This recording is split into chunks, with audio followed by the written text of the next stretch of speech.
그래서 이제 녹음하고 있으니까 안변을 조심히. 일단 다들 보셨죠? 로마. 네. 로마. 일단 인상평부터 시작하시죠. 어떤 느낌이었어요? 뭐 좋았다, 싫었다, 어떤 점이 처음에 좋았다. 밝혔잖아. 로마에 씨가 있었어요. 어? 로마 저기 처음에 왜 네. 단체 카톡방에 네. 강추합니다 했잖아. 아, 저는 굉장히 감동 많이 받았어요. 아 진짜요? 어떤 부분이? 어떤 부분이 그 듣고 싶다. 그냥 그 뭐랄까 되게 담담하게 그러니까 역사를 바라보는 방법. 그러니까 자기의 역사를 이렇게 얘기를 하면서 하다가 이제 그 마지막 제가 감동받은 장면은 그 파도. 아. 그 뭐냐 지금 애 구했을 애 때. 구했을 때. 애 구했을 때 그 느낌이 대부분 다 그런 것 같아. 굉장히 좀 이렇게 감정을 이렇게 꾹꾹 눌러 담았다가 거기서 이렇게 터지잖아요. 자기 죄책감도 같이. 오늘은 좀 밝게 먹고 싶다. 그런 것들을 되게 이렇게 뭐랄까 좀 심파가 아님에도 불구하고 체루성 장면이 아님에도 불구하고 그거를 이제 감동받게 만드는 건 어쨌든 연출의 힘이라고 생각하거든요.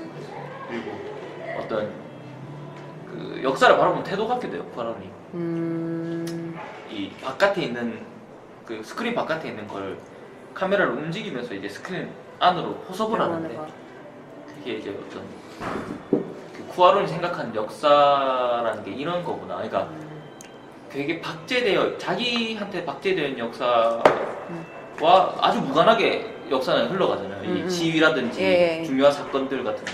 그게 포개지는 순간이 바로 마지막 그 장면이라고 생각하거든요. 바다 시퀀스. 그런 점에서 좋아. 70년대였나? 네, 70. 네, 70년대예요. 본인 자전적이기. 그냥 자전적인 건데 그냥 우리 순서관 계 없이 얘기할까요? 네, 상관없어요. 그러니까 나는 민우 씨 말고도 이 영화는 막 엄청 극찬이잖아요. 막 가장 최고의 아름다운 영화니 뭐니 그냥 보러 가야지 했는데 또 민우 씨가 막 아름답다고 막 강추합니다. 기대를 안고 갔어. 근데 난 이 영화는 나한테는 굉장히 특이한 경우인데 네. 너무 이상한 게 그게 지루하지는 않잖아요. 네. 솔직히 난 그 지루한 거야. 그 보통 이런 영화를 지루하다고 하지 않는데 아무리 거기 이렇게 빨려서 볼 수 있는데 보다가 또 뭐 이제 그 왜 이제 그 유모가 이름 뭐지? 클레오가 자기를 버린 그 남자 찾으러 갔잖아요. 네. 그래 그게 막 무술 훈련하고 나오잖아. 그 점에서는 왜 그렇게 되면 지루하다. 나 이 영화가 그러니까 나는 딴 사람들이 극찬을 하고 뭐 그다음에 예전에 글 같은 거 보면 이 점이 어떻고 저런 점이 어떻고 뭐 연대 여자 2명 그거 좋아 그것도 아니 왜 지루하게 느껴질까 내가 좀 이상한 생각을 들었는데 흥미가 떨어진다 해야 되나? 근데 그 포스터 장면 있죠. 그 장면에는 정말 아름답더라. 뭐 쭉 달려고 안고 막 포개지잖아요. 네, 포개지고 할 때 그 영화에서 제일 아름다운 장면. 그건 아름다운데 그리고 여자 2명이 우리는 이제 홀로 살아갈 수 있다 뭐 등등 그런 것들은 좋은데 지루한 거야. 그 지루하다니까 막 그런 거 있을 떨어져. 거예요. 그러니까 다른 생각을 하지 못하게 만든 영화가. 그러니까 그런 비판들이 있거든요. 로마. 아니 그거랑 달리 레토는 좋았거든. 아니 뭐 레토 차이점이 뭐지? 레토도 레토가 훨씬 더 아름다운 영화죠. 훨씬 아름다워. 훨씬 더 아름다워. 내 옆에 우리 애랑 같이 갔는데 나라님들 너무 좋았는데 이 영화는 어서 빨리 끝났으면 싶었다는 거야. 그 나는 좋던데 이랬거든. 그리고 너무 아름답잖아요. 왜 그 흑백의 집 이런 탁 장면도 진짜 아름답고 차라리 레토는 한번 조용히 한번 더 볼까 생각은 나는데 그 로마는 나는 그래. 나는 참 좀 이상한 경험이었는데 지루하다고 할 건 아닌데도 이상하게 흥미가 떨어지는 그런 느낌이었어요. 그게 약간 민우 씨랑 이제 태양 쌤이랑 같이 본 장면을 다르게 느끼신 것 같은데 왜 민우 쌤은 민우 씨는 계속 이제 막 이렇게 강요하지 않았다가 이제 담담하게 했다가 클라이막스에 터졌다는 게 되게 좋았다라고 말씀하셨는데 이전 태양 쌤은 그 단조로움이 너무 심심했다, 지루했다 이런 느낌. 거 아니에요? 그러니까 아까 레토나 라라랜드 얘기 있었잖아요. 나 라라랜드 안 좋아하거든요. 나는 굉장히 안 좋아해. 어서 오세요. 라라랜드는 나는 촌스럽고 이래 말하면 웃기겠지 뭐. 어차피 내 생각이니까 뭐. 그 굉장히 인기 많았잖아. 근데 난 정말 그때 별로다. 솔직히 보고 싶지도 않았는데 나 다니엘 블레이크 전에 하니까 봤거든요. 그 알파기 때문에. 그 나 다니엘 블레이크 난 진짜 나는 명작으로 생각하거든. 네. 그것도 비판이 있잖아. 네. 난 그 비판을 나는 무시하고라도 나는 굉장히 좋다고 생각하거든. 사람마다 취향이 다른데 레토는 너무 저도 좋더라고. 별로였어요. 레토는 정말 근데 이거 원래 레토를 아름다운- 얘기하는 자리는 아니라서 네. 네. 뭐 그런데 그러니까 그 간통하는 게 있어요. 역사의 재현? 요새 역사의 재현에 대한 영화 좀 많이 보는 것 같아요. 저도. 그래 평은 하여튼 진짜 아름답고 뭐 작가의 자전적인 내용을 뭐 엄청나게 해놨던데 아, 난 근데 아니었어. 그렇게 막 난 아니었어. 되게 자전적인 내용은 아닌 것 같던데. 아니 자기 자전적인 내용이지. 그 중에 그러니까 유머한테 자기가 유모랑 같이 살았던 그 느낌. 그리고 왜 페페인가 그 있잖아요. 페페인 것 그러니까 지가 같다. 페페인 거. 느낌은 오지. 근데 나는 이 영화 보면서 그 클레오를 다 대하는 걔들이 너무 사랑하잖아. 에. 여기 있으라 하고 막 가지 마라 어. 그러고 그다음에 클레오도 우리 귀염둥이 뭐 일어나라고 너무 사랑을 보는 그런 것들은 눈에 보이는데 뭘 느꼈냐면 유덕화의 심플 라이프를 느꼈어요. 본 사람 뭐죠? 없나? 없어요. 그거 좀 없어요. 유명한 영화다. 아, 좀 네. 그거 중국 홍콩에서 상 받고 한 영화인데 그게 차라리 더 닿아오는 느낌. 왜냐면 그게 그 서급 감독이 굉장히 유명할 때 그때 제작자였거든요, 주인공이. 근데 안 봤어요? 혹시 심플 라이프? 안 봤어요. 아무도 안 봤어요. 근데 되게 잔잔하게 좋았거든. 근데 실제를 다룬 내용인데 그 제작자가 자기 유머가 이거 유머잖아. 네. 자기 유머가 어릴 때부터 이 집에서 몇십 년 동안 다 온갖 반찬 막 맛있는 거 이런 거 끝내줄 솜씨를 다 해주고 그 다음에 이 제작자가 혼자 살면서 유머가 또 얘를 위해서 밥을 다 해주고 같이 살면서 근데 그 요양병원에 들어가는데 이 남자는 자기 엄마랑은 안 친한데 정말 각별하게 이거 다 끌어주고 남들이 아들이가 물으면 아들이다 그러고 엄마다 그러고 그 진짜 이 아, 그 감정이 감정이? 나오거든요. 예. 그 실화를 다룬 건데 그 구도는 비슷하잖아. 아 근데 이게 다 왔어. 쿠아론이 자기 유머한테 바치는 영화라고 나 네. 처음에 나오잖아요. 그치. 처음부터 아예 대놓고 나오지 않았어요? 리 누구를? 리보이. 뭐 여튼 그렇습니다. 다른 분들 다 인상. 저는 카메라가 좀 걱정스러웠어요. 걱정스럽다. 일단 너무 고정적이에요. 아, 너무 사람 높이에요. 근데 이게 무슨 말인가 하면 아니, 아름답고 이런 문제 다 동의죠. 그건 다 동의가 되는데 사람을 가둬요.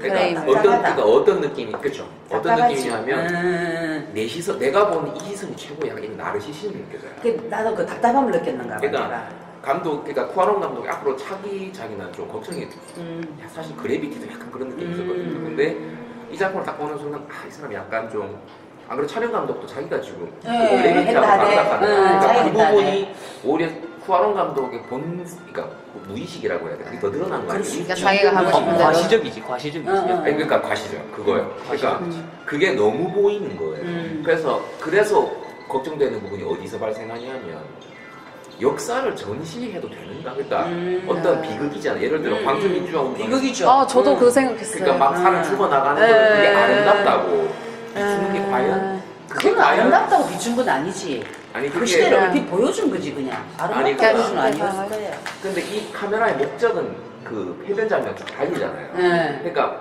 그 일상의 어떤 아름다움을 쫙 전시를 쫙 하는 게 저는 이 카메라의 목적이라고 생각해요. 그렇죠. 그러니까 그걸 모두 그런 식으로 전시한다는 게 과연 정당할까? 그러니까 심지어는 그 클레어가 아이를 잃고 나서 그것까지 표정까지 다 비추잖아요. 저거 지금 저래가 싶은 거예요, 저는 좀. 이게. 근데 그게 궁금한 게 이제 처음에 말씀하신 게 이 인간의 레벨에 있는 카메라라고 말씀을 하셨잖아요. 근데 감독의 시선이라고. 그게 감독의 시선이랄까. 근데 저는 그게 약간 동의가 안 되는 게 뭐냐면 저는 이전의 작품이었던 막 특히 그래비티 같은 경우에는 그래비티에서 어떤 장면에서는 헬멧을 막 뚫고 들어가요. 카메라가. 아 그렇죠. 네, 헬멧을 뚫고 들어갔다가 헬멧을 뚫고 나오고 다시 그런 장면이 있어요. 이거는 완전히 신적인 느낌인 거죠.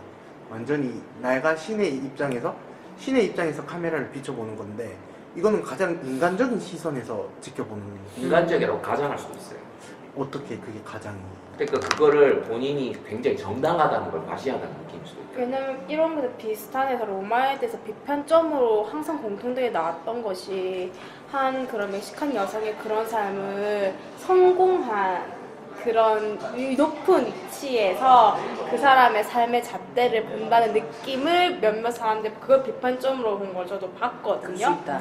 네, 그러니까 그러니까- 처음엔 저도 그래서 초반에는 아까 애정을 가지고 보는 거 아닌가를 했는데 방금 말씀하신 그 프레임 자체가 그런 느낌을 솔직히 충분히 줄 수 있을 것도 같아요. 약간 강압적인. 강압적인 내가 네. 보는 클레오 그거는 그럴 수 클레오의 시선으로 세상을 본 게 솔직히 아닐 수 있잖아요. 네, 그러면서 그렇지. 보면은 비슷하면서 그래, 그 시선이 클레오는 관점이 아니다. 비판점이 아니 되게 되기도 아카데미나 하고. 이런 쪽에서는 골든글로브 쪽에서는 굉장히 좀 온정적으로 볼 수 있는데 우리는 그걸 온정적으로 볼 수가 없는데 우리가 역사의 피해자 입장이었잖아요. 그러니까 나 같은 경우는 그게 조금 걸리더라고요. 저는 거기 생각났어요. 저도 광주요. 저도 계속 광주 생각났어요. 우리는 광주 생각나지. 뭐 저희 한국인 그 조교가 나오는 그러니까 것도 요번에 개봉한 그 영화 쿠르스크라는 영화 있잖아요. 네. 그거 보면 세월호를 안 생각하는 맞아. 거예요. 너무 똑같은 거예요 아. 이게 상황이. 쿠르스크 이번에 부산국제영화제에서 탈락하대요. 아 진짜요? 저는 안 보는데. 그런 것 같아요. 나는 딱 그런 거 안 좋아하는 아니 유가족들 반응 딱 나오는데 이거 너무 똑같은 거예요. 근데 그러니까 그거는 그러니까 이게 안 볼 수가 없어요. 그렇게. 그렇다고 세월호를 무시하고 보라는 우리나라 사람들은 그 누가 안 되지. 그렇지. 불가능한 거예요. 맞아. 그러니까 그러니까 아카데미와 골든글로브의 그런 평가는 다 이해가 되는데 우리는 우리의 역사를 부정할 수가 없어요. 제가 그렇죠. 볼 제가 볼 진짜. 때는. 그래서 그 작품이 훌륭하다는 거 다 인정하는데 걱정되는 부분. 그러니까 포아론 감독이 앞으로의 어떤 행보?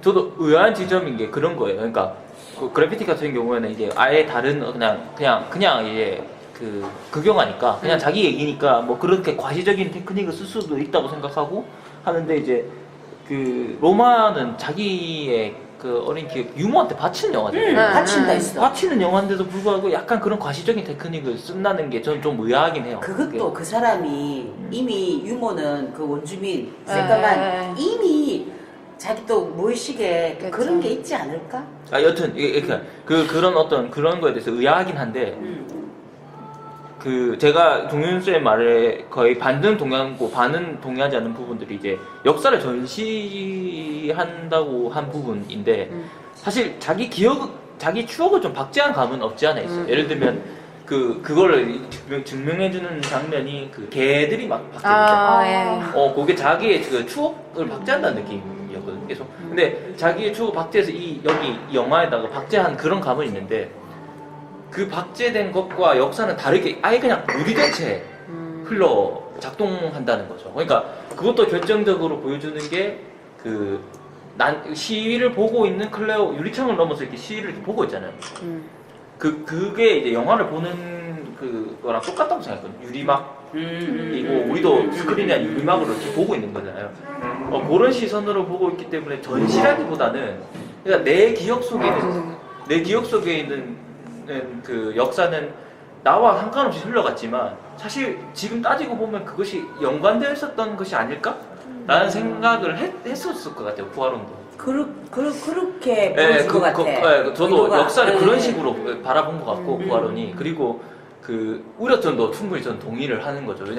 왜냐면 너무 과시적인 테크닉이라는 거는 확실하니까. 자기가 이만큼 할 수 있어라는 잘난 걸 안 해. 그러니까 제가 느끼기에는 어떻게 느껴졌냐면 푸아론 감독이 기존에 해왔던 테크닉들을 어느 정도는 그래도 난 좀 버리고 가겠다라는 거는 보였던 것 같아요. 근데 이제 모르겠어요. 본인이 그걸 잘하기 때문에 그렇게 했는지 아니면 내 영화에 이게 완전히 필요하다고 느꼈는서 그렇게 했는지는 모르겠는데 일단 제가 이 영화에서 가장 중요하다고 생각되는 점은 레이어였거든요. 이 사람들의 위치가 과연 어디냐. 가장 주인공인 클레오라는 주인공 카메라 가까이에 위치하고 있고 그 다음에 그 나머지 사회를 구성하고 있는 사람들은 그 바깥에 그리고 그것들을 모두 포용하고 있는 어떤 공간, 자연이라든가 어떤 건물이라든가 도시라든가 이런 것들이 바깥쪽에 위치하면서 이런 것들이 어떤 이야기들을 만들어내고 사건들을 만들어내는 가장 중요한 베이스의 역할을 하고 있어서 이 감독이 그걸 보여주고 싶었던 게 아닐까? 그렇다면은 이 카메라가 움직이는 어떤 이 현란한 동작들이 사실은 그 안에 리듬 속에 숨겨져 있었던 얘기가 아닐까라는 생각은 들더라고요.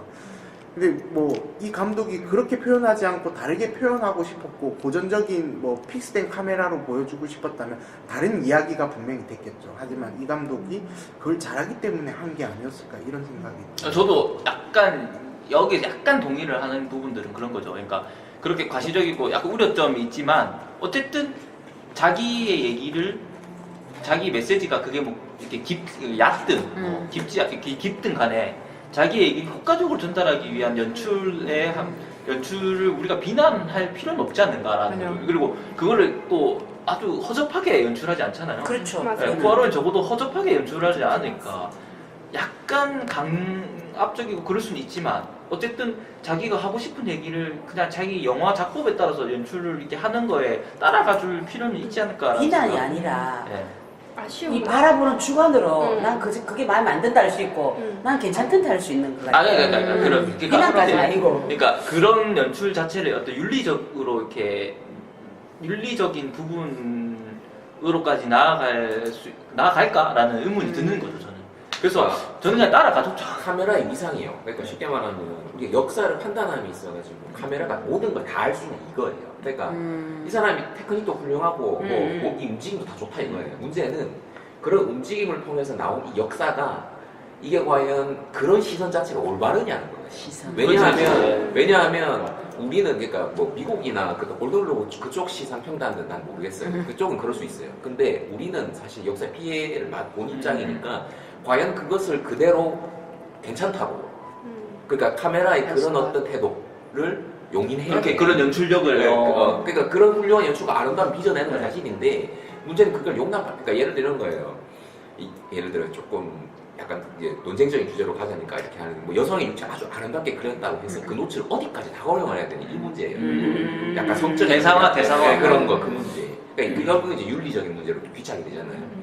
그럼 역사에 관련해서 그런 거죠. 예를 들어 이제 비극과 그 어려운 역사가 있는데 그걸 카메라가 아름답게 그려내고 있고 어떤 역사의 움직임을 이때까지 우리가 몰랐던 그런 시선까지 다 봤는데 그런 하나의 시선으로 이렇게 내가 이렇게 훌륭하게 보면 이거 어때라는 시선을 용인할 거냐 이 문제예요. 궁금한 게 그러면 이게 이 사람이 쿠아론 감독이 역사를 아름답게 포장하는 걸로 보이는 자신을 보잖아요. 그게 과시라고 했잖아요.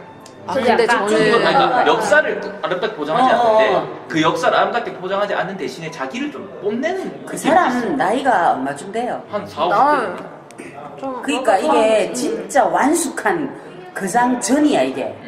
그래서 그럴 수 있을 것 같다. 그러니까 클레오와 나의 아름다웠던 시절, 내가 정말 사랑했던 클레오를 비쳤는데, 뭐 저는 그 클레오가 아이를 사산하고 난 뒤에 클레오를 거기서도 되게 조금 중반에 클레오가 이래가지고 하는 거의 것까지는 예순입니다. 괜찮았어요. 아 그래 뭐 클레오가 멋지다는 거지 이러면서 남겼는데 클레오가 아이를 사산한 뒤에 보이는 장면에서는 이게 정말 최선이니? 이라는 생각이 들었어요. 정말 클레오를 바라보는 시선이 이게 한계인가? 정말 저게 끝? 이라는 생각을 전 조금 했어요. 그리고 그 뒤에 나왔던 바다에서 애를 구하면서 그랬던 그 장면은 좀 말하기가 되게 조심스러웠어요. 그래서 제가 클레오를 클레오의 원래 그 모델도 그걸 모르니까 말 조심스러운 것도 있었고. 그럼 죄의식에 대한 고백?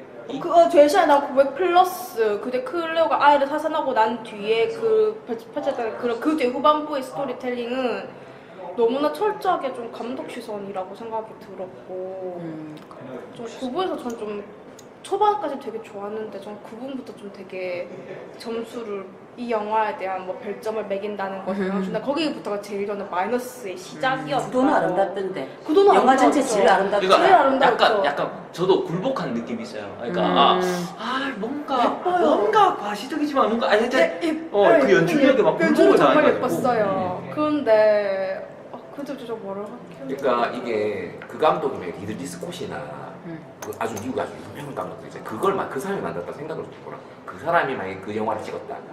후아본이 아니고 그러면 되게 좀 너무 강압적인 이성이 팍 안 드세요. 그저 맞아. 백이 그러니까 9월 주일에서 내가 여성을 느낀 게 바라보고 뭐냐면 성녀화하면서 내가 좀 그러다는 나왔어요. 게 생각이 들고 보니까 그래 좀 답답함도 있었던 것 같아. 답답함. 와 뭔가 자기가 정교하게- 원하는 의도대로. 나는 의도대로 정교하게 짜여진 그게 답답함. 너무 자기적이라는 말씀이시죠? 맞아요. 그러니까 자기 의도대로 쭉 가는 거. 그런 자기 그런 거. 의도대로 쭉 가니까 재미가 없지. 다른 생각이 필요 없어. 완전 딱딱 나는 그러니까 깝깝한 거야. 저번에 봤던 그 400번의 구타하고 비교해보자면 그 영화 같은 좋아한다. 흑빅이잖아요. 근데 400번의 구타는 이게 볼 게 엄청 많단 말이에요. 네. 화면 하나에. 되게 그러니까- 크게 그러니까 이게 한 가지 정보로서 소화가 안 되는 화면들이 확 지나가는데 그렇죠. 얘는 그러니까 이 로마는 너무 딱 뚜렷해 어디를 어, 봐야 될지 네, 너무 네. 뚜렷한 거예요. 네, 물론 지극하게 아름답죠. 이게 문제는 그러니까 이게 걱정이 되는 게 이 시대의 이 카메라, 영화 카메라라는 게 이렇게 가야 되나 이 걱정이 이제 드는 거예요. 저는. 그러니까 이거 무슨 말인지 알겠어요. 너무 그 감독이 너무 명확한 의도를 두고 그러니까 그 아름다움은 너무나 아름다운데 너무 의도된, 너무 계산된, 너무 그렇죠. 정교한 그러니까 이런 느낌. 이게 난 답답하다. 그러니까 이 지금 영화 맞아요. 카메라가 진화를 거듭해가지고 정말 진짜 엄청난 아름다움을 선사하기 시작하는데 이대로 좋은가 이 생각이 막 들고 있었어요. 그래서 그 영화적 재미는 확실히 떨어질 수 있죠. 왜냐면 네. 생각을 못하게 네. 만드니까. 주원이는 어떻게 봤어? 저요? 저는 뭐 지금까지 얘기 나온 거를 좀 종합해서 좀 거칠게 말하면은 그러니까 이 영화가 클레오라는 인물을 대상화하고 있다고 그냥 거칠게 말하자면인데요. 저는 별로 거기에 동의가 안 되고 그 뭐 과시적인 연출이라거나 저는 그런 부분이 그 감독의 자기 반성이라고 느껴졌고요. 네, 뭐 그게 그 뭐예요? 바탕으로 얘기하지 말고 그냥 그 영화 보고 난 뒤에 본인의 생각. 자기 생각을 말해보세요. 어땠어? 네, 아, 네. 그냥 저는- 나는 아니, 그거 빼버리고 나는 이런 집이 어떻고 어떻더라. 그걸 한번 들어보고 싶다.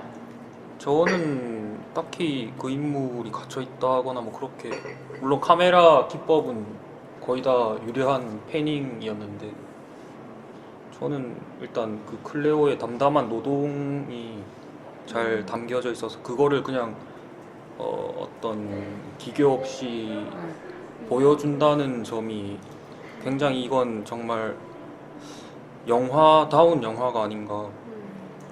그래서 정말 좋았죠. 이렇게 담담한 느낌이어서 좋았었다. 아니 그러니까 저도 약간 이 얘기 동의를 하는 게 그러니까 그런 어떤 비판점이나 이런 거 알면서도 제가 이 영화를 그날 지지하는 이유는 어디 영화잖아. 어쨌든 영화라는 매체고 영화가 가지고 있는 어떤 그 특징을 아주 잘 캐치해서 비록 조금 생각을 못하게 만들지언정 어쨌든 그 어떤 엄청난 연출력을 볼 수 있었잖아요. 그 정교한 연출을. 네, 이제 근데 다만 이제 문제는 윤리적 시선이죠. 그게 문제가 될 수는 저는 있다고 봐요. 분명히. 그게 아주 일리가 없지 않아요. 근데 그렇지만 어쨌든 이건 영화고 다큐멘터리였으면 좀 더 달랐겠죠. 저는 좀 더 엄격한 잣대를 대거든요. 다큐멘터리는. 근데 이건 다큐멘터리가 아니었기 때문에 다큐가 아니니까.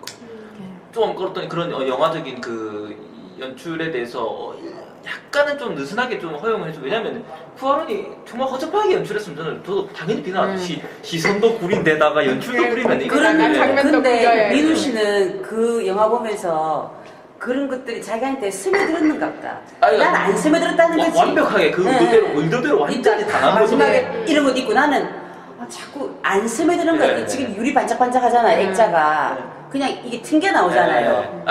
나는 그런 거야. 저는 그 감독의 의도를 그대로 받아들여서 그대로 들어간 것 같아요. 네. 그래서 그러면 이런 굴복화 시키는 연출 정도면 물론 시선이 구린 것도 알겠고 뭐 이렇게 여러 우려점도 알지만 이제 뭐 영화니까 그 정도는 허용할 수 있지 않을까라는 생각을. 전 100%. 저는 막판에 그 끌어안고 솔직히 말해서 울었어요. 아, 전 그런 잘한다, 수도꼭지. 저는 그런 거에 약해요. 저도 약해. 그런 저도요. 그런 심각하게 울었어. 산책과 연대감이랄까. 울었어요? 친구와 함께 울었어. 저도 울었어요. 저도 울었어. 그래서 연대감이 둘 다 잘 오네, 수도꼭지네. 약해요. 전 되게 쓰레기 같은 걸 약하기 봐도 때문에. 슬프면 울어요. 저도 나는 진짜 잘 안 우는데 전에 얘기했나 모르겠다. 결혼해서 아기를 낳고 난 다음에 모성을 건드리는 거는 눈물 나고. 그게 요즘도 김연균 엄마 얼굴만 나오면 뉴스에 아니 김연균 제가 보헤미안 눈물 난다니까. 랩소디를 보는데 구리다 하면서 울고 있잖아요. 아 정말 이 영화 구리다. 나 모른다. 말모이 미안도 둘인데 울었어요.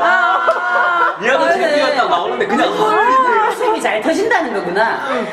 그래서 똑같아요. 약간 다시 로마노로마의 막판에 진짜 초반에 사산 이후로도 정말 이게 한계냐 싶었지만 막판에 그래. 그 파도를 얘기를 헤쳐가면서 들어보니까 할 때는 내가 스며들지 않는다 슬펐어요. 했잖아. 난 보면서 내 그냥 튕겨나가고 안 다가오면서 그 다음에 차라리 야 심플 라이프는 보면서 너무 그리고 유덕화가 원래 막 액션 이런 스타인데 거의 로맨스로 하는구나. 근데 거기서 일상에 제작자로서 한 남자로서 그 다음에 그 유머랑 같이 농담을 주고받으며 그게 싹 스며들었거든. 그 제자랑 같이 봤는데 걔 20대 때 야 안 지루할까 괜찮더나 쌤 좋았는데요 하는 거야. 그거는 싹 스며들었거든. 그 이 둘의 그 교감이라고 해야 되나 그게 몇 가지.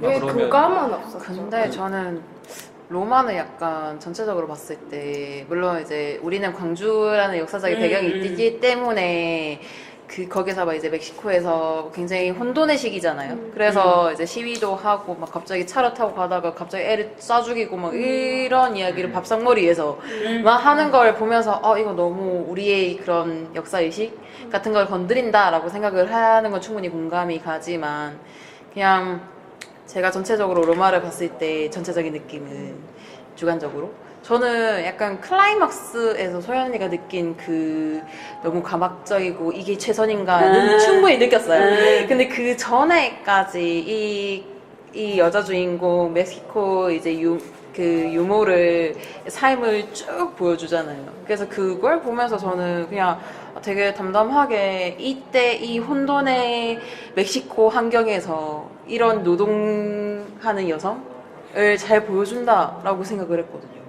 그 의도 그대로네. 네, 그래서 저도 잘 깨인 거죠.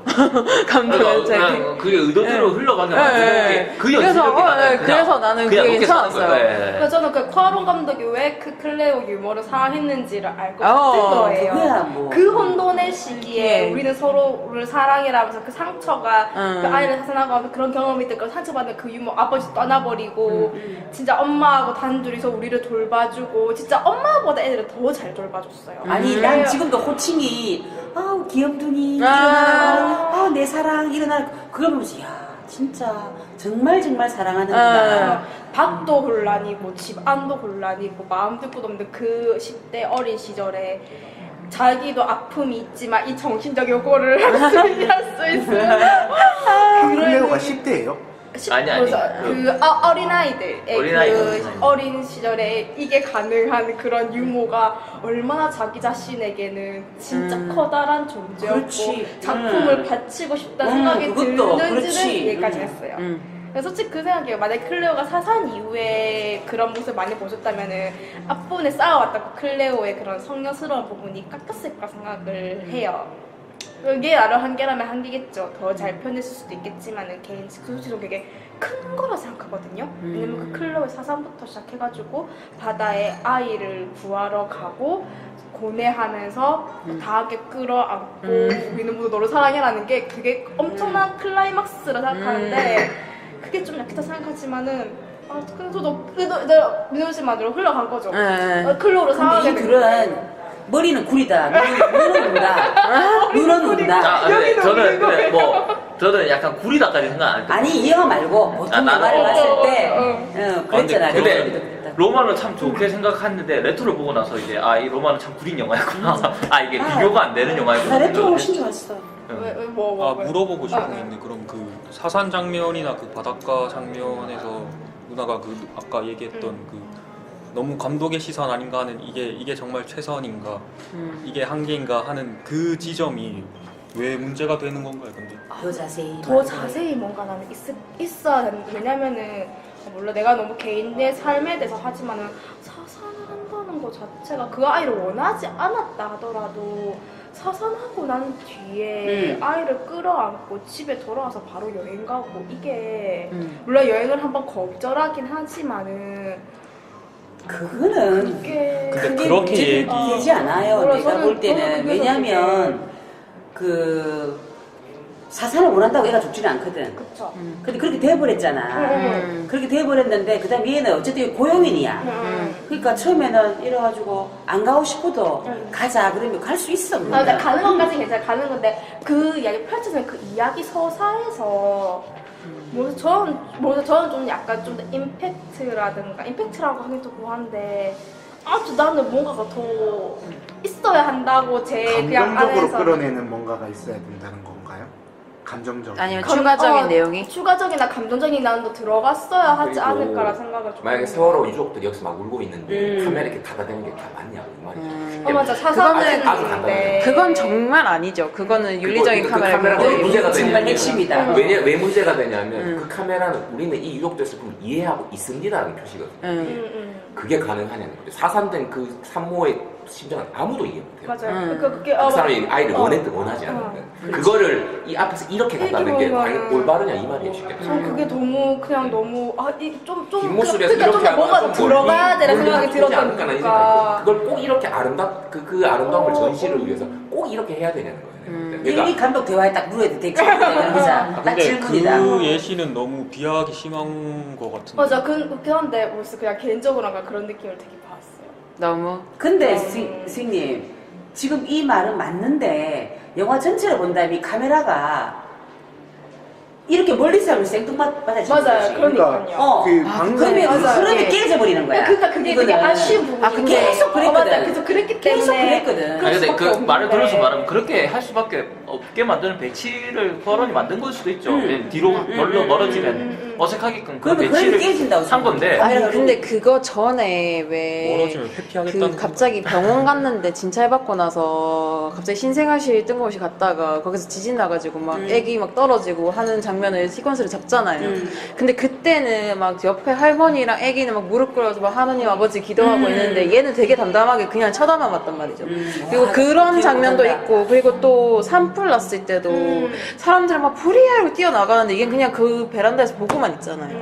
근데 딱 그 사산 그 장면에서만 얘 얼굴을 이렇게 걔가 막 오열하고 막 이렇게 하는 모습을 보여줬는데 그것도 약간 연출력 아닐까요? 의도겠다. 의도인 것 같아요. 왜냐면 그 앞에 시퀀스가- 집에 가만히 있을 때는 네. 차라리 얘랑 나랑 죽어도 상관없는 거야 지금. 얘만 죽는 게 아니라. 그러니까요. 막 그러고 산불이 있다가 나든 애기가 막상 진짜 딱 그런 게 네. 있을 때 막 그거는 네. 터져 나오는 오열이니까 말된다. 그래서 저는 그게 약간 의도가 있었다고 생각했거든요. 그거 진짜 그러니까 근데 말이네. 동료쌤은 의도가 있었기 때문에 문제다. 아, 문제가. 아, 근데 이게 만약에 이런 사건이라는 게 그 종윤쌤 말대로 세월호 사건의 뭐 피해자들을 이제 그 가족들을 카메라를 찍는 건 그거는 실제 사건을 그렇게 얘기를 하는 건데 이것도 실제 사건이긴 하지만 어쨌든 추가적으로 꾸며진 맞아요. 이야기. 아니, 이거는 그 영화니까. 카메라의 태도.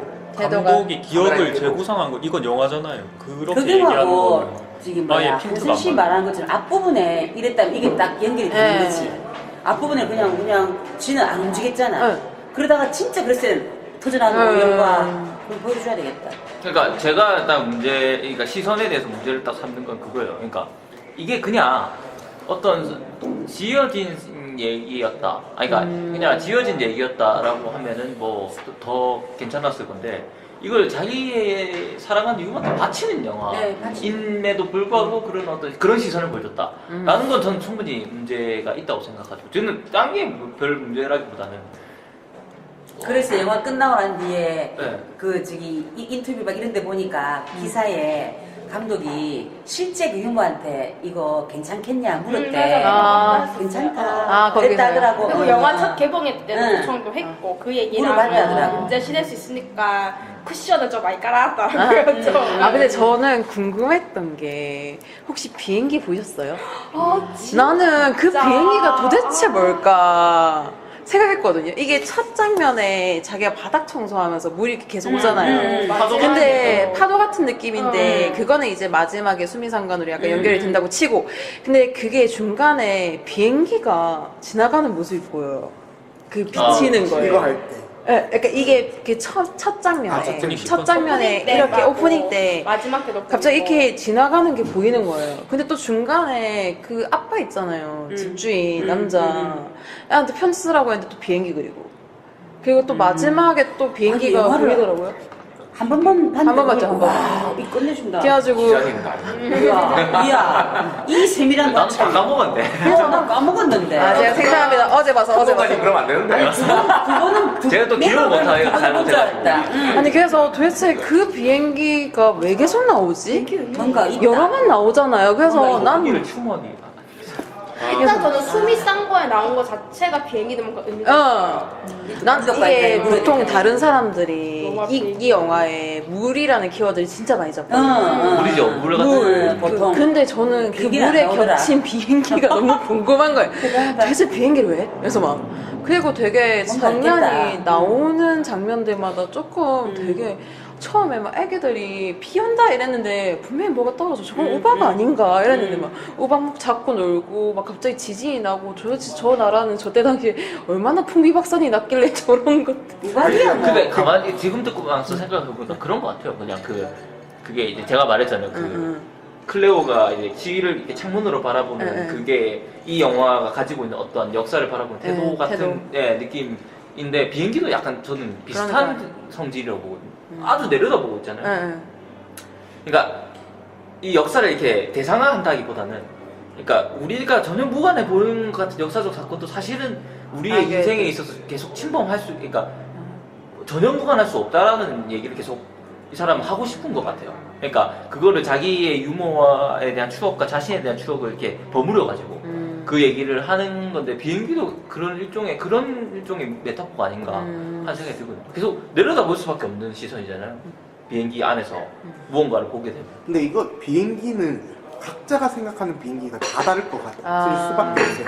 근데 제가 봤을 때는 이 비행기가 등장할 때는 굉장히 일상적인 그러니까 그 청소를 하고 있었을 때 마지막에 빨래를 널러 갔을 때 그리고 뭐 소베크 교수가 이거 하고 있었을 때 되게 뭔가 평안한 순간에 그런 순간에 의미 나오는 거지. 네, 그런 순간에 난 그냥 일상으로 봤다. 네, 일상적이고 근데 이렇게 들으니까 그 비행기에 뭔가 메타포가 뭔가 있는 것 같아. 뭔가 있는 것 같은데. 그러니까 만약에 이제 2차 세계대전이 배경이었으면 완전히 이건 이건 전쟁에 대한 전쟁 사이. 전쟁에 대한 얘기죠. 근데 그것도 아니니까. 저는 그냥 비행기는 떠나감이고 이곳을 벗어난다는 거. 근데 비행기는 그 공간을 벗어나는 거잖아요. 근데 진짜 그냥 알 수 그거 없다. 그걸 스스로 지구인 때 물어봤었잖아. 진짜 알 수. 그래. 그분한테 물어봐야 되는데. 너무 궁금한 거야. 비행기 도대체 비행기를 왜 그렇게 많이 대답 안 해줄 것 같아요. 맞았어요. 안 왔지? 알았어요. 안 왔지? 무슨 우리가 지구 얘기하는 감독과의 대화 이렇게 할 이건 때 물어봐야 지금 되는 거구나 이거지. 비행기 뭡니까 비행기? 그 다음에 이럴 수 있을 거야. 그거 별거 아니에요 할 수도 있다. 그러기에는 너무 많이 나왔어요. 물감에 비행기 날아가는 게 너무. 제가 비행기 덕후라서 이러면은 참 맥 빠지겠다.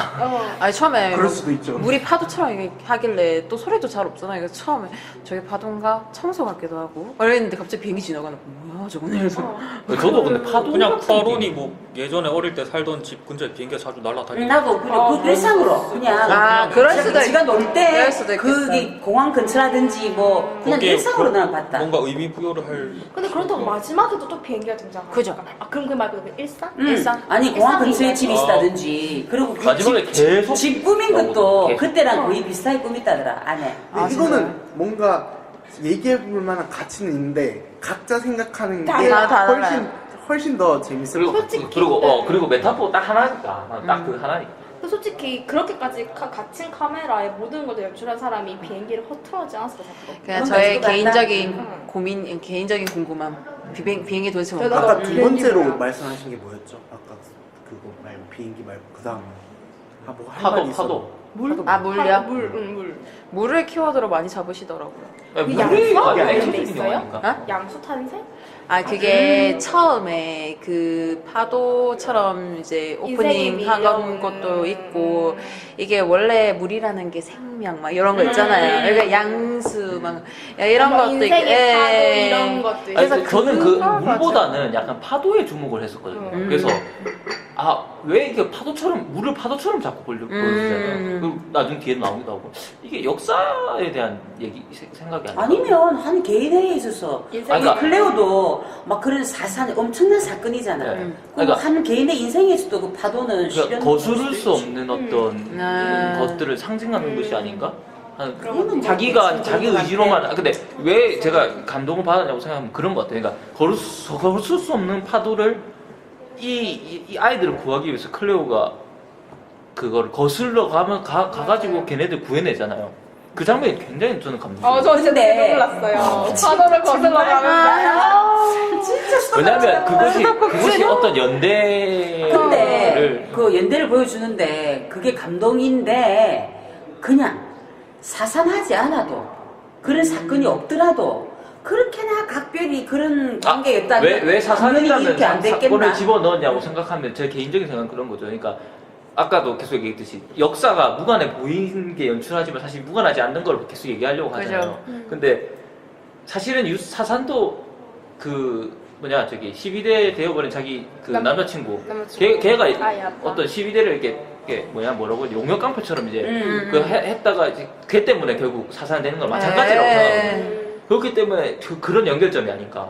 개인과 정말 무관해 보이는 역사도 사실은 엄청난 큰 영향을 끼칠 수 있다라는 거를 보여주는 것이 사산에 대한 아니면 사건. 저는 또 한편으로는 마지막에 이제 죄책감을 얘기하는 것처럼 자기 아이는 죽었으면 좋겠다 생각을 했었으면서 그런 어떤 어차피 남의 아이잖아요. 사랑하지만 그 아이들은 그렇게 어찌 보면 목숨을 바쳐 구한다는 그거에 대한 것 같기도 하고 자기한테 진짜 남은 건 이제 이 가족밖에 없다. 나는 그래 사산이라는 사건이 없어도 보통의 그냥 유머라면 그 지경에서 모른 체 하겠나 뛰어간다고 생각한다. 맞아, 이때까지 클레어와 가족들의 관계를 보면 그 사건이 없어도 그게 중요했던 게 아닌 것 같아요. 근데 그게 중요한 건 아니고 이게- 중요한 건 아니고 그게 중요한 게 아니고 그거 이후에 이 여자가 사산을 했다는 사실 자체가 이 여자한테 클레오라는 인물한테 어떤 영향을 끼치고 있었느냐를 그 신을 통해서 보여주기를 원했던 거라고 생각을 해요. 이걸 고백으로 맞아, 이렇게 고백으로 나오고. 하는 그리고 아이를 구하러 가는 건 되게 상식적인 행동. 그렇지. 그러니까 그 행동이랑 이 행동이 결부되면서 뭔가 우리가 그거를 확실하게 깨달을 수 있는 지점이 되는 거지. 그렇지. 너무 보여요, 근데. 그렇죠.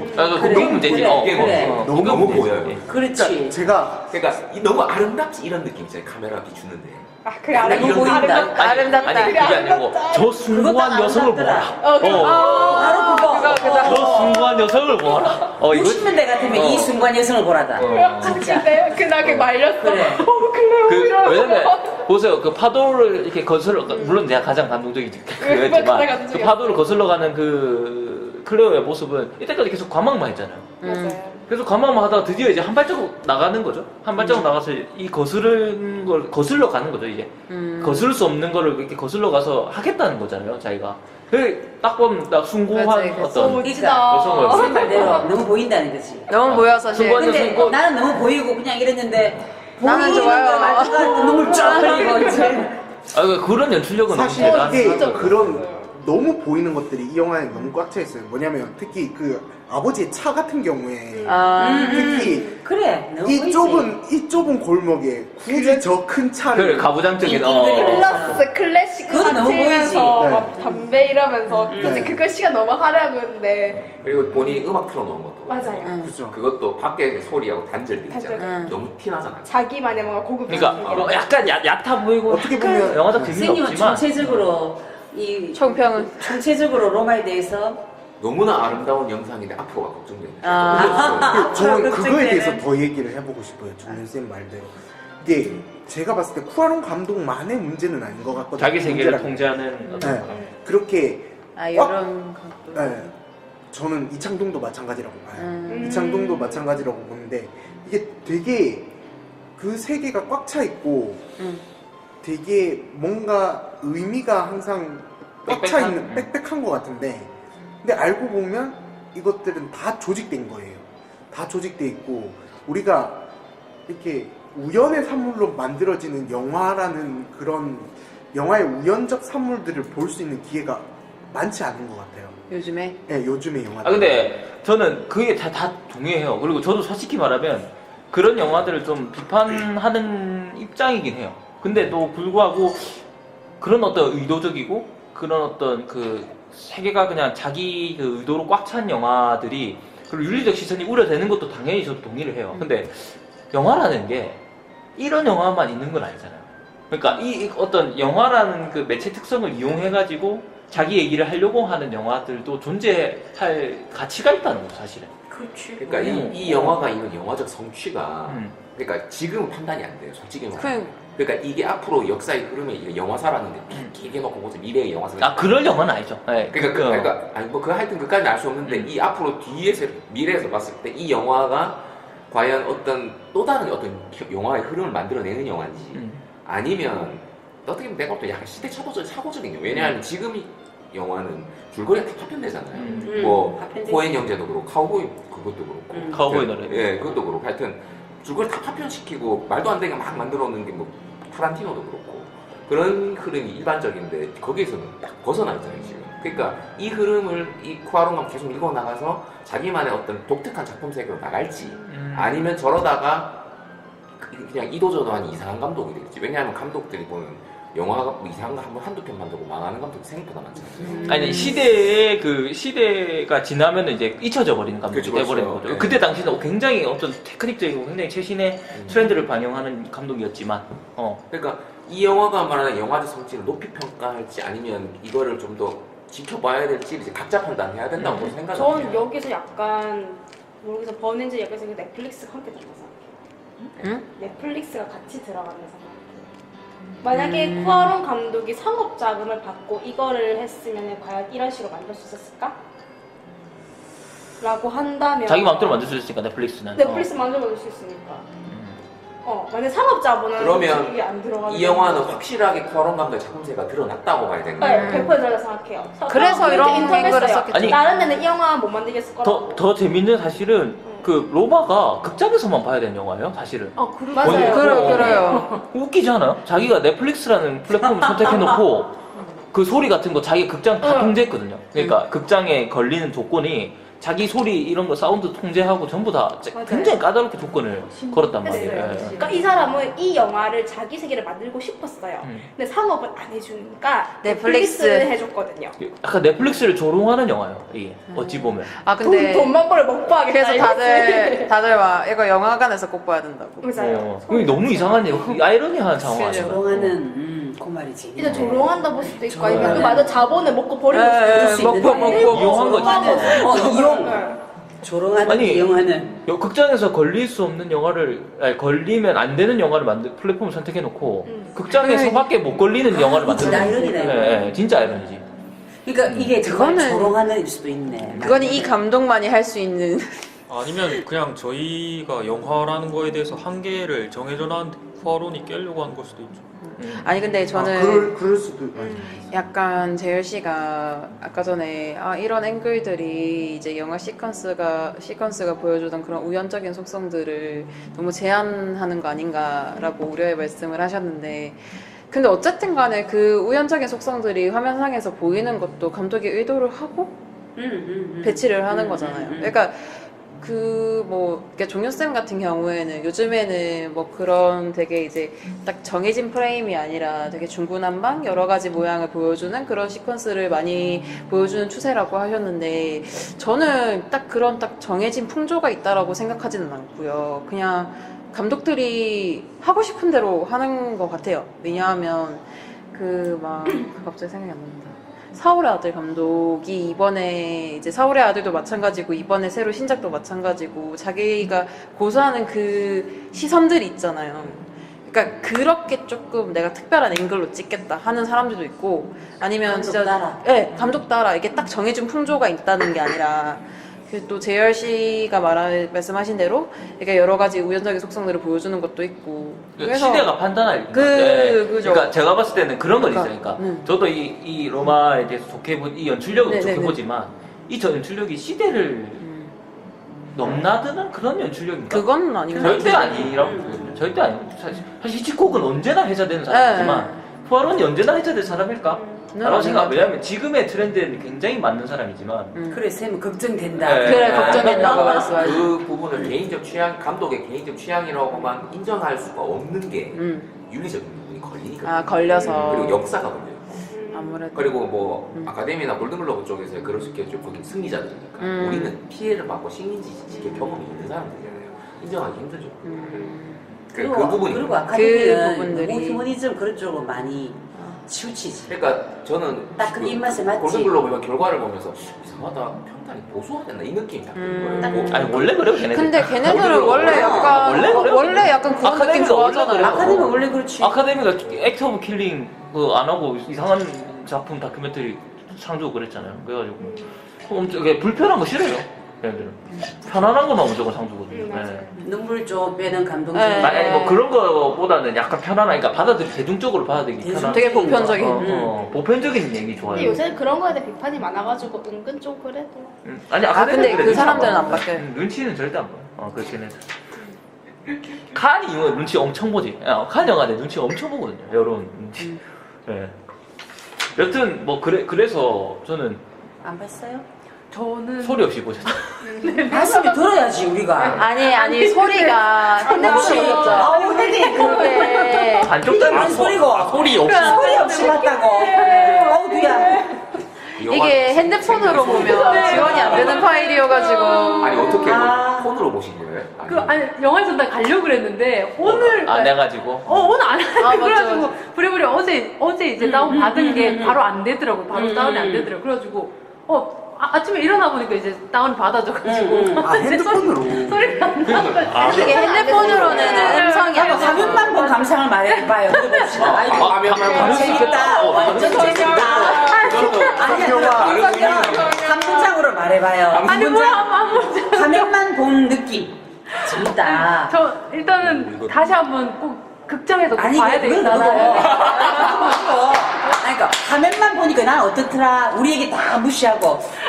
신선하다. 우리 무시하고. 너무 기대된다. 아니 뭘 또 기대까지야. 기대돼요. 보고 계속 영화 본 거. 일단 저는 제일 크게 너무 봤던 기대된다. 거는 흑백. 네. 흑백. 그러니까 저는 이 쿠아론 감독의 전작 같은 거 하나도 안 보고 전혀. 네, 그래피티도 안 보고 나도 안 보고 보니까 찾아보니까 해리포터도 네, 아즈카반을 했어요. 제가 해리포터도 만들었나? 저는 아즈카반 참 좋아해요. 최고예요. 그렇구나. 그리고 그래서 굉장히 스펙트럼이 넓고 굉장히 정말 대단하신 분이구나라는 생각을 하면서 봤는데 딱 들었는데 전 처음에 이거 핸드폰이 뭐가 이상한 줄 알았어요. 흑백으로 왜 흑백이야? 핸드폰 망가졌나 이렇게. 아니 이게 왜 흑백이야? 아니 소리가 안 나오지 거기서 소리가 안 나오니까 이게 무슨 문제가 있겠지 그래가지고 나 잘못했네. 시간이 없고. 아니 저 처음에 이제 맛이 갔다 이런. 아니 핸드폰을 봤을 때 저도 어제 핸드폰 처음 받았는데 넷플릭스 가입 안 하고 봤는데 처음에 오프닝에 소리가 없는 거예요. 근데 오프닝에 소리가 없을 수도 있잖아요. 그래서 이 사람이 오프닝에 소리가 안 나왔군 했는데 뭔가 쎄한 거예요. 그래서 분명히 대사가 나오는데 소리가 안 들려. 뭐지? 이러면서 뒤로 갔는데 아니었나? 안에서 바로 넷플릭스 다시. 그래갖고 이제 그래 화면만 보니까 어떡하냐고. 끈질기시네.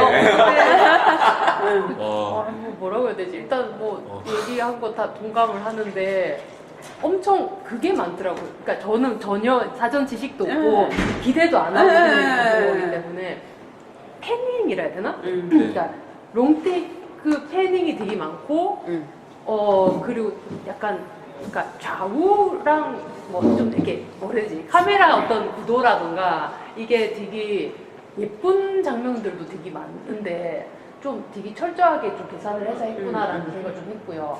그리고 뭐가 있을까? 그리고 뭐 캐릭터는 그 제일 예뻤던 장면 뭐예요? 소리 없이 봤는데. 파도 그게 제일 아무래도 그건 아예 그 시점을 택해가지고 한 것 같은 게 그 태양 뒤에 그죠? 맞아요, 반짝거리는 그 마지막 보여주는 게 가장 아름답더라. 그게 제일 예쁘고 그거 말고도 좀 뭐라 해야 되지? 저는 좀 미술이나 이런 쪽 뭐 좀 관심이 있어서 그런지 모르겠지만 총 쏘는 장면이라던가 이런 게 굉장히 폐화적이라는 생각을 좀 많이 개인적으로 들었어요. 그러니까 이 영화가 아름답다 소리를 듣지. 그러니까 그 한 장면만 이렇게 떼고 보더라도 그냥 이렇게 잘 그려진 구도에 이렇게 회화. 그럼 이제 유럽 캐릭터의 회화. 성격은 잘 몰랐겠네요. 이제 말을 들었을 때. 네. 근데 근데 그런 게 참 그 인상적이었어요. 영어를 번역하지 않잖아요. 영어를 번역하지 않습니다. 그리고 맞아요. 이렇게 보면은 이렇게 그러니까 나중에 이제 보니까 나중에 알고 보니까 거기 멕시코 언어랑 그 원주민 언어 가로로 이렇게 근데 소리가 안 들렸어. 그리고 얘기를 이제 와가지고 처음에 얘기했던 근데 것 그게 중에 멕시코 말이었어요. 전 원주민 토착어. 원주민. 이게 네모는 약간 토착어. 원주민 토착어 같았는데 그냥 보통 쓰는 말 있잖아요. 멕시코. 멕시코 말이에요. 스페인어 아니에요? 멕시코가 스페인어 쓰죠. 그래서 그래요? 저는 스페인어랑 그 원주민 언어는 그렇게 변형을 했는데 저는 몰랐는데 제가 얘기를 들었던 게 영어는 아예 그 자막이 안 나와요. 총 쏘고 이럴 때 안 나와요. 그냥 들어서. 써서 얘기하고 있는데 그게 아마 쿠아론이 의도했던 그게 맞아요. 아니었을까. 영어, 그러니까 제일 세게 언어 번역하지 않는 거. 그러니까 언어에 대한 어떤 약간의 섬세한. 근데 얘기 스페인어도 그치. 메이저. 그래서 처음에 듣다가 어디 나라 말이지 했는데 근데 그라시아스. 인내심 끈기 대단하다. 이걸 끝까지 소리도 없이 본다는 거 대단하십니다. 나는 소리 듣고도 무성영화 시절에 사람들이 최고였던 것 같아요, 인내심. 그래서 담배 폈나? 아니 채플린 영화 얼마나 그래도 재밌다고. 그거 뭐지 음향은 나왔잖아요. 그리고 아마 나오죠. 이런 영화 때 앞에 오케스트라로 막 이렇게 했다고. 맞아요. 나 채플린 영화는 재밌더라. 아주 재밌지. 2시간 15분. 와우 대단하시다. 빨리 넘어갔지.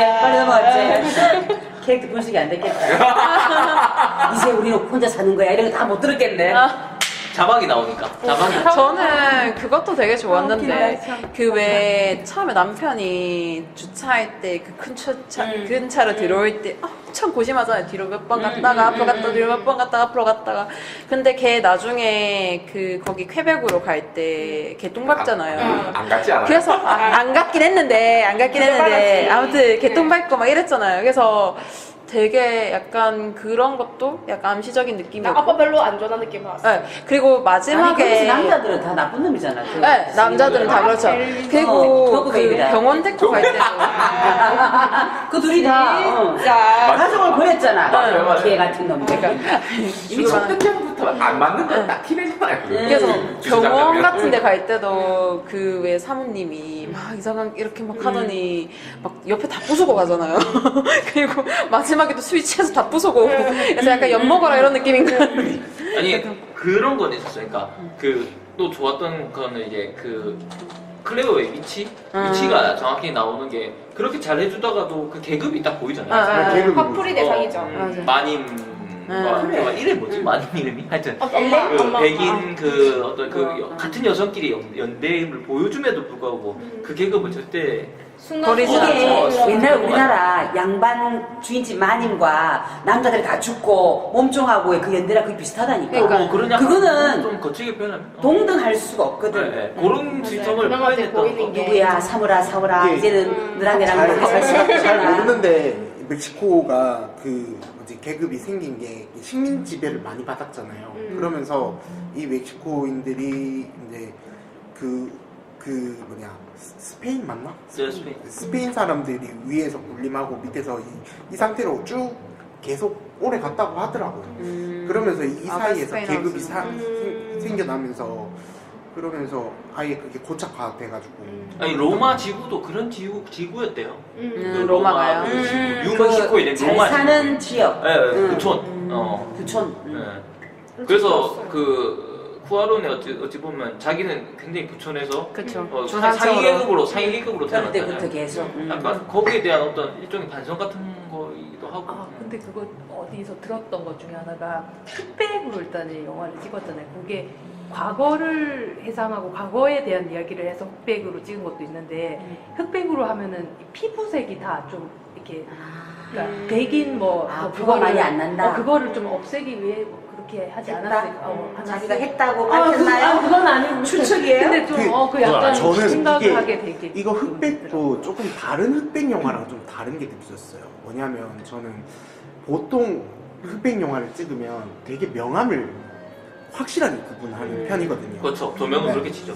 그렇게 쳐서 이게 어느 것이 피사체이고 어느 것이 배경이고 이거를 확실하게 해서 그 구분을 확실하게 듣는데 이 영화는 그냥 화면만 흑백으로 바꿨을 뿐이지 빛의 조절이라든가 이런 것들은 뭔가 다 뭔가 입체감이 느껴지도록 그래서 그 뭐지 이쪽과 저쪽이 가까운 곳과 먼 곳이 확실하게 드러나도록 그렇게 조절을 해놨더라고요. 이게 저는 이 영화에서 되게 중요한 지점 중에 하나라고 생각이 들더라고요.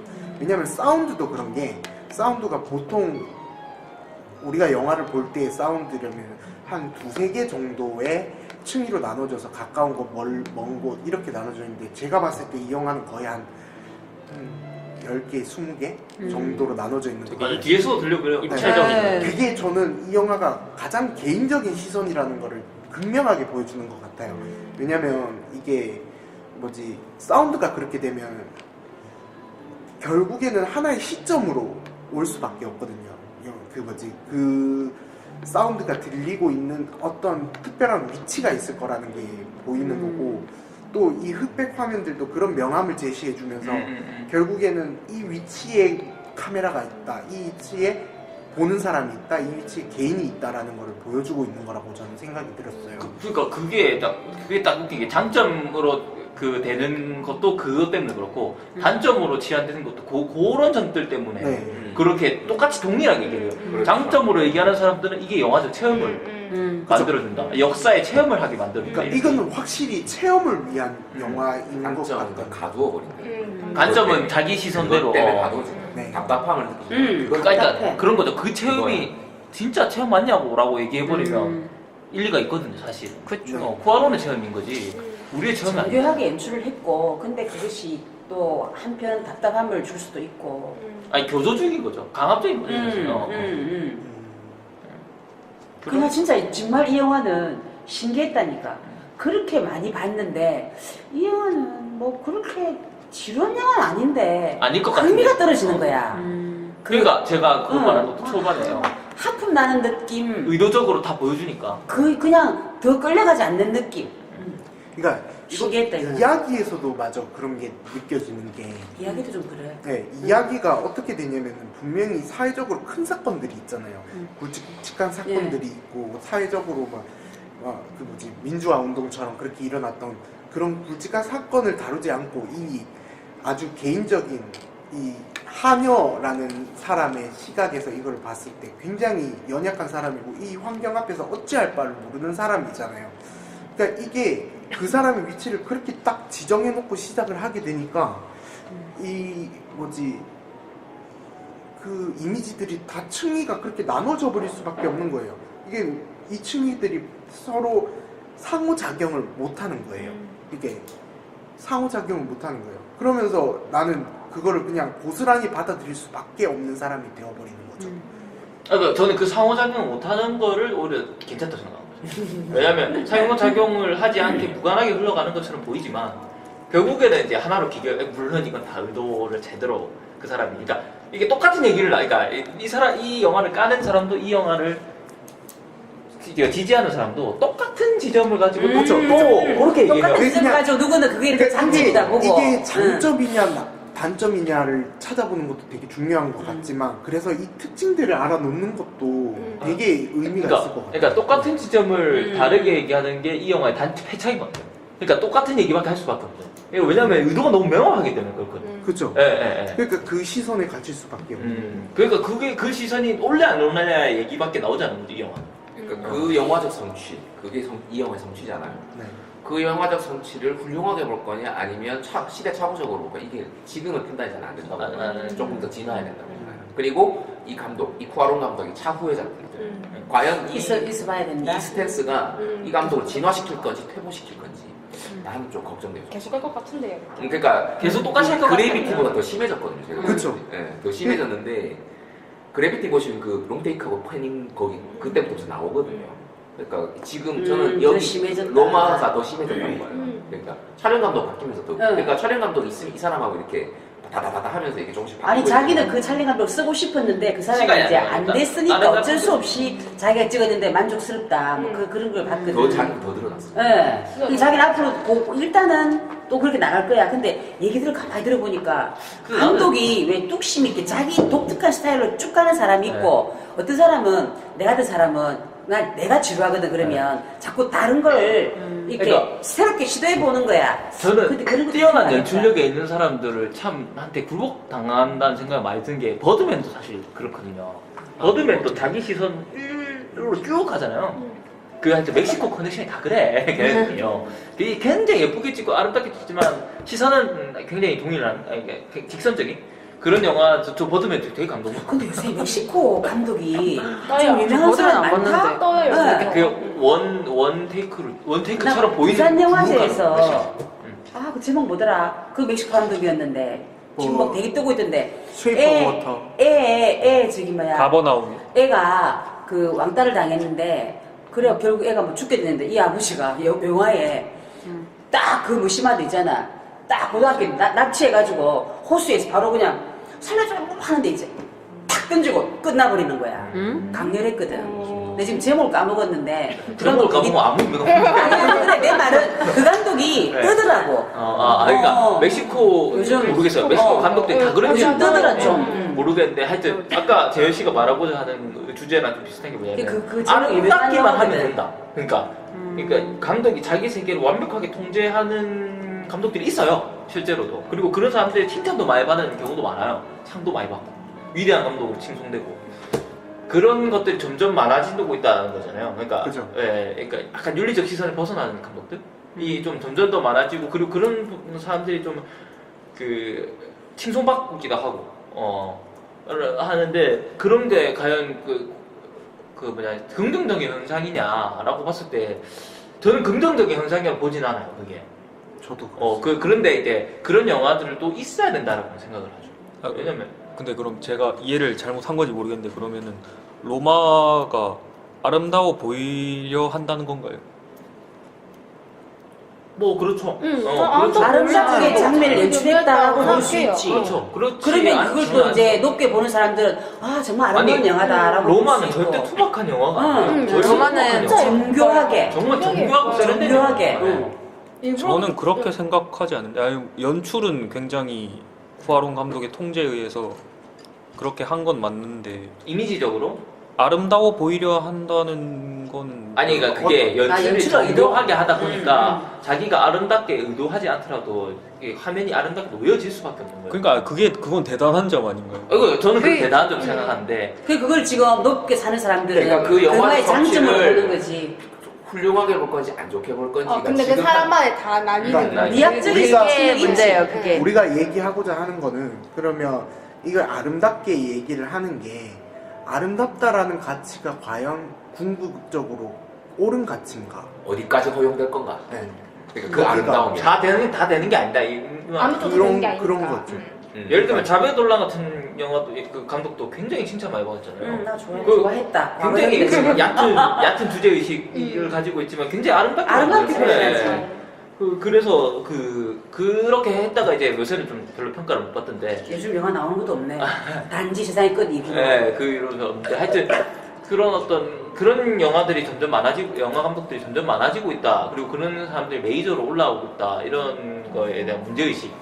저는 충분히 동의를 하지만 어쨌든 영화라는 매체를 그렇게 어떤 미학적인 성취를 일으키는 감독도 저는 필요하다고 보거든요. 저는 사실 영화는 이미지니까. 말은 저도 그게 좀 취향이긴 해요. 취향이긴 하거든요. 저는 그렇게 철저하게 설계하는 사람들 좀 좋아요.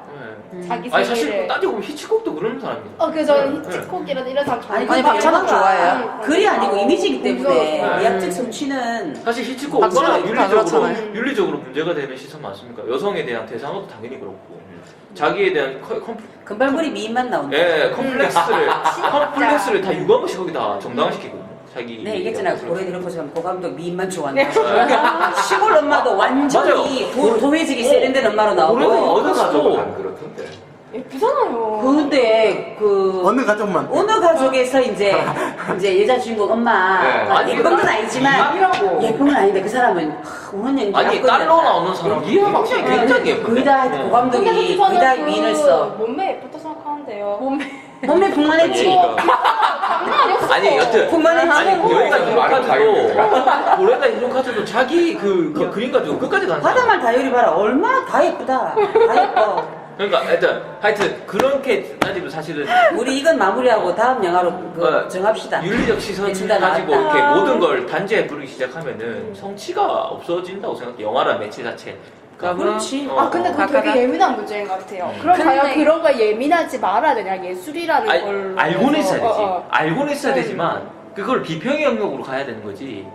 아 이런 영화 등장하면 안 돼 이렇게 나가버리면 안 되는 그건 거야. 아니지. 네. 그건 아니지. 네. 그러니까 딱 떠오른다. 그 왜 그때 우리 영화제 심사위원 그거 할 때 그 아, 맞아. 다른 기 여자 죽는 줄 영화의 윤리가 어쩌고 나발이고 하는 그 사람 말이야. 나 완전 죽는 줄 알았어. 저 이거 유튜브에 올릴 건데 그분 들으시면 안 돼요. 아니, 영화에 윤리가 있어야 된다. 아니 당연히 저는 윤리가 있어야 된다 생각하죠. 이 영화에 윤리가 없으면 안 된다. 그래서 나는 더 이상 얘기 안 했어. 왜냐면 나는 예술은 예술이지. 예술의 윤리가. 아 근데 도덕이가. 저는 약간 영화에는 윤리가 좀 필요하다 생각해요. 아, 근데 최근 들어서는 그 생각 되게 많이 하고 있거든요. 많이 강조했어. 그때 그분이 얘기했던 게 좀 거슬렸던 게 뭐냐면은 그 영화의 내용을 가지고 내용이 윤리적이지 않아서 약간 이런 식으로 갔거든요. 근데 외적인 걸로. 윤리적이지 않은 내용의 영화가 얼마나 많아요. 그렇지. 그렇죠. 그 약간 그렇게 그거는 가가지고 문학도 그래. 분류는 얼마나 많노. 네. 응. 그러니까 그걸 다룰 시선이 문제. 저도 윤리가 있어야 되고 사실 저만큼 윤리 따지는 사람이 잘 없는데 그런가요? 저 진짜 윤리 내가? 엄청 따지거든요. 네. 네. 근데 이제 다큐를 하니 다큐멘터리는 특히나 그게 더 그쵸. 심하니까 심하니까. 윤리 진짜 더럽게 많이 따지는데 예술은 윤리랑 난 조금 좀 윤리적이지 못할 수는 있어도 강수 감독 안 좋아하시잖아요. 안 좋아합니다. 아니 그게 아니라 예술에 봐라 버바리브 안나카레는 다 불륜이야 문학도. 허접한 연출력이라면 중환하는 근데 아니 그런 것들을 소재로 사용할 수 있어요. 하지만 그 공산술 그 사람 문제를 나는 영화 만드는 어떤 방식이 방식으로 싫고. 다루냐가 이제 문제인 그러니까 거죠. 어떤 감독이 있는데 이 사람이 뭐 주제 의식도 굉장히 얄팍하고 사상도 뭐 그냥 좀 빈약한 사람인데 그냥 영상은 굉장히 아름답다. 만약 이러면 그건 그냥 예쁜 문제- 갤러리 정도밖에 안 예쁜, 되는 거잖아요. 그런 영화가 문제지. 로마의 같은 경우는 뭐 정말 사실은 그게 시선이 참 문제가 되긴 하지만 근데 약간 좀 애매하긴 하다. 애매하긴 하다. 로마 네, 사회자분 마무리 지읍시다. 네. 그럼 지금 이제 사회자 돌아가면서 해? 언니 돌아가면서 해요. 정리를 하자면 로마에 대한 총평은 일단 이 감독의 연출력은 다들 인정. 다들 인정. 하지만 그 연출력이 가지고 있는 의도와 시선이 잘못됐다 반, 긍정적이다 반. 잘못됐다. 네. 좀 우려스럽다. 이렇게 난 표현을 마음에 바꿔 안 싶다. 든다. 우려스럽다가 아니라. 마음에 안 든다, 우려스럽다, 괜찮다. 이렇게 세 가지 정도로 정리가 되는 것 같고요. 다음 영화는 레토로 합시다. 레토요? 레토 합시다. 왜냐면 이게 연장선상인 게 뭐냐면 가버나움이나 레토. 아니, 저 영- 살려주세요. 아, 근데 레토 레토 나 완전 강추. 근데 포항이 레토 안 하더라고요. 인디 플러스 포항이 아니에요? 인디 플러스 하는데 대구 할 거야. 레토 안 하던데요. 안 해요? 네. 그것까지 어떻게 와요? 포항에. 그렇지 않나? 아니, 좀 멀어, 1시간 반. 동대구역에서 그 극장가까지 올라가면서 멀어. 나 해운대시까지 1시간 넘게 걸리던데. 그렇게 너무 열정을 강요하지 마세요. 아니 왜냐면 같은 시내에서 그렇다는 움직이는 말이지. 거라는데 감성이 너무 아니 레토가 괜찮은 게 뭐냐면 이게 똑같은 역사의 재현이고 공교롭게도 또 흑백 영화였다. 그러니까. 근데 이게 저는 레토 보면서 로마는 참 시시한 영화였구나라는 걸 느꼈거든요. 그 내가 바로 그랬잖아요. 단톡방에 네. 나는 로마보다 레토 이랬잖아. 굉장히 레토가 좋은 영화라는 게 로마랑 비교해봐도 엄청나요. 저 지금 부산으로 네? 샀는데. 가버나움 아니 되겠다. 가버나움. 400도 흑백이고 얘도 흑백이고. 네. 칼라를 가버나움 하고 가자. 대구. 아니 그러니까 이게, 아, 너무했네. 이게 나 가보나 로마와의 대칭점도 있고 사실 보헤미안 랩소디와 대칭점도 있거든요 레토가. 레토 꼭 해야 돼. 아, 그럼 근데 여기서 녹음 매번 완료할까요? 지금 흑백이라고 하니까 가버나움 하고 레토 이걸 하자. 누르면